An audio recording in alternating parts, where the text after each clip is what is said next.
Bonjour à tous, bienvenue sur ma chaîne Grand Club FCB. Si vous êtes nouveau sur ma chaîne, n'hésitez pas à vous abonner. Le FC Barcelone a toujours de gros soucis financiers. On le sait, le Barça a activé de nombreux leviers financiers pour reconstruire son effectif, mais ce n'est pas suffisant. Les caisses du club restent à sec et tout transfert au mois de janvier apparaît impossible sans vente. De ce fait, les Blaugrana ont tourné leur regard sur le mercato estival 2024. Dani Olmo aurait demandé son retour au Barça en 2024. Plusieurs profils ont été étudiés dans ce cadre, dont celui de Dani Olmo, cible de longue date barcelonaise.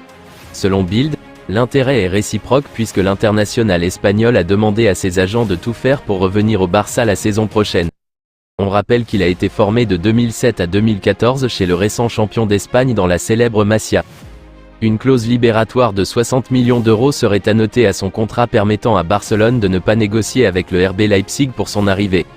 Si Barcelone active cette possibilité, c'est qu'une grosse vente a eu lieu en attaque ou que Joao Félix ne sera pas conservé. On voit difficilement Joan Laporta et Deco se positionner sur les deux joueurs lors du même mercato. Si Lionel Messi reste dans ses petits papiers, le FC Barcelone envisagerait le retour d'un autre glorieux ancien, cet été. Après 2 saisons contrastées au PSG, Lionel Messi a pris la direction de la MLS cet été, où il a déjà raflé un titre avec l'Inter Miami. Son retour au FC Barcelone avait été évoqué et il continue de l'être, même s'il est aussi question que l'Argentin boucle la boucle dans son premier club de Newell's Old Boys après son expérience floridienne. Thiago Alcantara ciblé?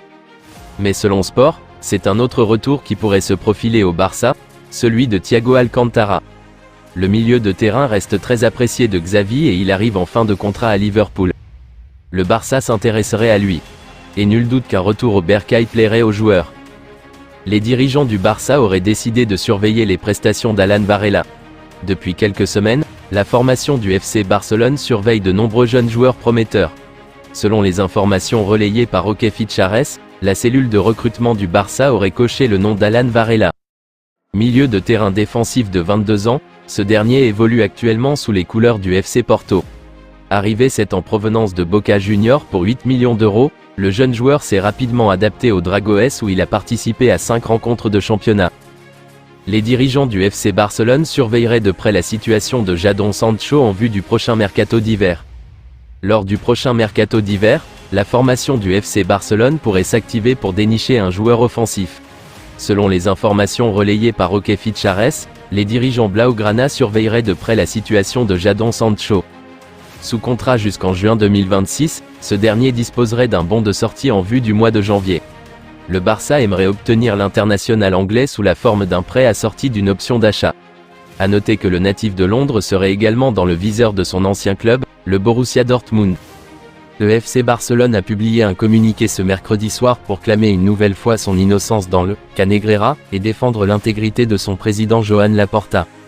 À la lumière des informations publiées aujourd'hui concernant la décision du tribunal numéro 1, le FC Barcelone tient à rappeler sa présence en tant que partie civile au cours de la procédure ouverte dans l'affaire dite Caso Negreira, afin de défendre l'institution contre un éventuel crime d'administration illégale pendant la période sous enquête.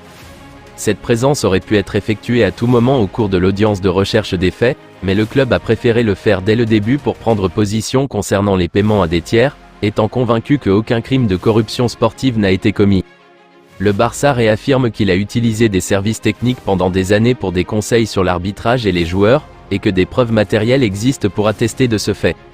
Tout ce matériel a été utilisé pour améliorer les préparatifs des matchs de football professionnels, pour lesquels il existe des factures relatives aux paiements effectués à l'entreprise fournissant ces services, et tout le matériel restant a récemment été remis au tribunal où l'enquête est en cours. Sous la direction du président Laporta, chaque paiement a été effectué à la seule entreprise responsable de ce service, et non à des tiers.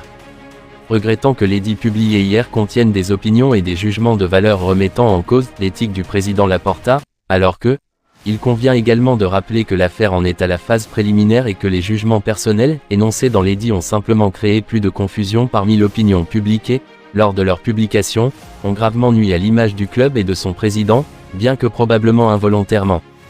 En tout cas, le club, sous la direction de son président, continuera de défendre les intérêts légitimes de l'institution par le biais de ses avocats chargés de la direction juridique de cette procédure.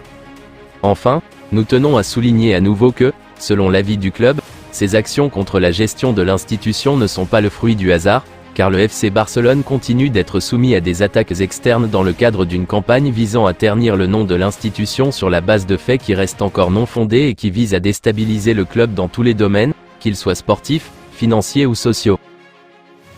Je vous remercie d'avoir regardé ma vidéo, n'hésitez pas à vous abonner pour plus de contenu similaire.